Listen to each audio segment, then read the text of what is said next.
ఉమ్మడి వరంగల్ జిల్లాలో యూరియా కొరతతో రైతాంగం అంతా కూడా తీవ్రమైనటువంటి ఇబ్బందులు ఎదుర్కొంటున్న సందర్భం కనిపిస్తూ ఉంది. ఉమ్మడి జిల్లాకు సంబంధించి ముఖ్యంగా వరంగల్, ములుగు, మహబూబాబాద్ జిల్లాకు సంబంధించి, జనగామ జిల్లాకు సంబంధించి తీవ్రమైనటువంటి కొరత కనిపిస్తుంది. అర్ధరాత్రి 12 గంటల తర్వాత అక్కడికి వచ్చి సద్దిమూటలు తెచ్చుకొని అక్కడే తిని అక్కడే పడుకొని ఉదయం పూట క్యూ లైన్లు కట్టి 2 గంటల వరకు అక్కడే పనులు తోముకుంటున్నారు, అక్కడికే టిఫిన్లు తెచ్చుకొని తింటున్నారు. ఇలాంటి దుస్థితి ఒక నెల రోజుల నుంచి ఉమ్మడి జిల్లా వ్యాప్తంగా కనిపిస్తూ ఉంది. ఒకరికి వచ్చేటువంటి టోకెన్లు ఇచ్చేటువంటి పోలీసుల కాళ్ళు మొక్కుతున్నారు రైతులు.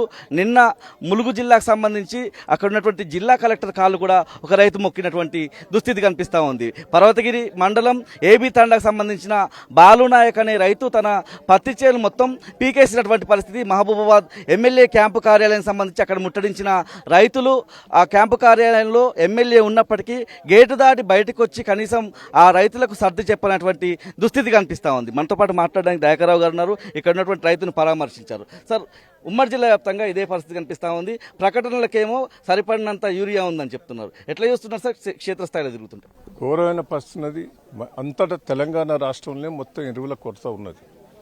దీనికి రాష్ట్ర ప్రభుత్వం ఫెయిల్యూరు, కేంద్ర ప్రభుత్వం ఫెయిల్యూరు. ఒక విజన్ ఉండాలి.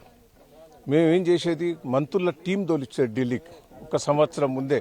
మమ్మల్ని ఎరువులు మొత్తం 2 పంటలకు స్టాకు గోదాములలో మేము స్టాక్ చేసేది, రైల్వే వ్యాగిన్లు మాట్లాడికి తీసుకొచ్చి పెట్టేది. ఇలా ఒక విజన్ లేదు.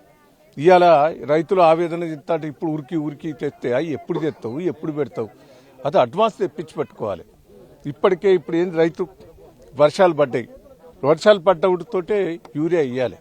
కొద్దిగా గెరుబొచ్చుతోటే యూరియా వేస్తేనే మళ్ళీ లేస్తుంది. ఆ గెరుబు వచ్చింది, పాపం పత్తి చేను ఆగమాగం అవుతుంది, పీకేసిండు. ఆవేదన.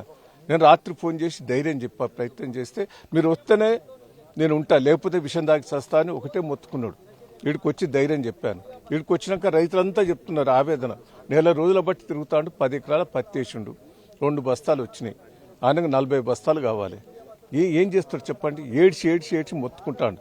అదే కేసీఆర్ ప్రభుత్వంలో విపరీతంగా మాకు అడిగినంత యూరియా బస్తాలు ఇచ్చారు. 10 ఏళ్ళలో గోసలేదు. మళ్ళీ పాత కాంగ్రెస్ ప్రభుత్వం గుర్తుకొస్తుంది. అప్పుడు కరెంటు లేక చచ్చినాం, నీళ్లు లేక చచ్చినాం, ఎరువు లేక చచ్చినాం, విత్తనాలు లేక చచ్చినాం, పెట్టుబడి లేక తెచ్చినాం. మళ్ళా పాత గోసే ఈరోజు ఈ కాంగ్రెస్ పార్టీ తీసుకొచ్చింది. ఇప్పటికైనా నేను రేవంత్ రెడ్డి గారు చెప్తున్నా, నీ బోకస్ మాటలు బంద్ చేయి, నీ అబద్ధం మాటలు బంద్ చేయి. రైతులకు ఇప్పుడు ఒక ధైర్యం చెప్పు. ఎరువులు రేక పంటలు నాశనమైన వాటికి ఎకరాన 20,000 నష్టపరిహారం ఇచ్చేదానికి వదిలిపెట్టాం. రేపు అసెంబ్లీలో కూడా మేము నిలదీస్తాం. మా వర్కింగ్ ప్రెసిడెంట్ కానీ, మా డిప్యూటీ లీడర్లు కానీ అందరం కూడా నిలదీయటం జరుగుతుంది. కనీసం కలెక్టర్ కూడా ఎప్పుడు వస్తాయో ర్యాక్స్ తెలియని పరిస్థితి. మాట్లాడినప్పుడు కూడా రేపు ఎల్లుండి అని చెప్తున్న పరిస్థితి. రేపు ఎల్లుండి వరకు ఇప్పుడు నేను కలెక్టర్ గారితో మాట్లాడినా, రేపు ఒక్కొక్క బస్తా ఇస్తారంట, 2 ఇస్తాండి. ఏమైతే 2 బస్తాలు? పాప కలెక్టర్లు కూడా ఏం చేయగలుగుతారు? కలెక్టర్లు కూడా ఏం చేసే పరిస్థితి లేదు. ప్రభుత్వం దగ్గరనే లోపాలుండి కలెక్టర్ ఉన్న వాటిని సవరించి పంచుతారు. ఇది మొత్తంగా చూసినట్టయితే మనం పత్తి చేనులు కూడా పరిశీలించే ప్రయత్నం చేద్దాం. పూర్తి స్థాయిలో బాలునాయక్కి సంబంధించి పర్వతగిరి మండలం ఏబీ తండాకు సంబంధించినటువంటి బాలునాయక్ అనే రైతుకు సంబంధించి మొత్తం 10 ఎకరాల పొలం ఉంది. ఈ పొలానికి సంబంధించి మొత్తం 8 ఎకరాల్లో పత్తి చేలు వేశాడు. మిగతాదంతా కూడా 2 ఎకరాల్లో వరి వేశాడు. అంటే ఈ పత్తి చేనుకు సంబంధించి సీజన్లో అంటే ఎకరాకు ఒక బస్తా చొప్పున 8 బస్తాలు కావాల్సి ఉంటుంది. సరిపడినంత యూరియా అందక అతను ఈ చేలంతా కూడా పీకేసినటువంటి సందర్భం మనకు కనిపిస్తూ ఉంది. బాలునాయక్ అయితే తన ఆవేదన ధర్మాగ్రహంగా ఈ పత్తి చేలు అయితే పీకేసినటువంటి పరిస్థితి మనకు కనిపిస్తూ ఉంది. మనతో పాటు కొంతమంది రైతులు ఉన్నారు, వాళ్ళతో కూడా మాట్లాడించే ప్రయత్నం చేద్దాం. ఎట్లా ఉంది రైతాంగం పరిస్థితి యూరియా విషయంలో? ఇవాళ రైతాంగం పరిస్థితి చూసుకుంటే చాలా దారుణంగా ఉన్నది సార్. ఇప్పుడు వర్షం పడుతుంది కాబట్టి ఈ టైంలో యూరియా అనేది చాలా ముఖ్యం. ఇప్పుడు యూరియా వేయకపోతే వచ్చినటువంటి పూత కానీ బోల్స్ కానీ ఉండదు. రైతులు రోజులు నెలల తరబడి దిగుతున్నారు. దిగినటువంటి సందర్భంలో యూరియా బస్తా దొరకక చాలా మంది రైతులు కూడా ఇబ్బంది పడుతున్నారు, వేదపాయాలకు గురవుతున్నారు. ఆడ క్యూ లైన్లలో నిలబడితే అక్కడ బత్తాలు రాక 1-2 వేయటంతో ఒక ఎకరానికి ఒక బస్తా యూరియా సాధ్యపడదు.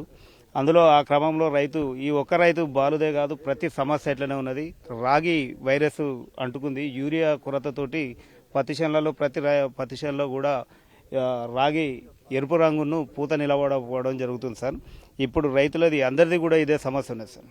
ఇది మనం మొత్తంగా చూసినట్టయితే ఈ చేలంతా కూడా చూపించేటటువంటి ప్రయత్నం చేద్దాం. పూర్తిగా 2 ఎకరాలకు సంబంధించిన ఈ పత్తి చేలంతా కూడా పీకేసినటువంటి పరిస్థితి. అంటే ముఖ్యంగా యూరియా మిగతా చేలుకైనా మిగతా వేసినటువంటి 2 ఎకరాలు 3 ఎకరాలకైనా అందుతుందన్నటువంటి ఒక ఆశలోనైతే ఈ రైతున్న సందర్భం అయితే మనకు కనిపిస్తూ ఉంది. పత్తి చేలకు సంబంధించి పీకేసిన పత్తి మొక్కలను పట్టుకొని వాళ్ళంతా కూడా బాధపడుతున్న సందర్భం కనిపిస్తూ ఉంది. మనం చూస్తున్నాం పూర్తి స్థాయిలో ఈ పంట ఎదగాలంటే ఈ పంట ఎదగాలంటే యూరియా అనేది కీలకంగా ఉంటుంది. ఇదంతా కూడా పూత వచ్చి కాయ కాసినటువంటి ఈ పంటకు సంబంధించి ఇది పూత రానటువంటి పరిస్థితి. ఈ యూరియా అందకనే వీళ్ళంతా కూడా ఇలా పత్తి చేను పీకేస్తున్నటువంటి సందర్భం కూడా మనకు కనిపిస్తూ ఉంది. పూర్తిగా రైతాంగం అంతా కూడా ఒక ఆవేదనలో ఉన్నటువంటి సందర్భం మనం చూస్తున్నాము.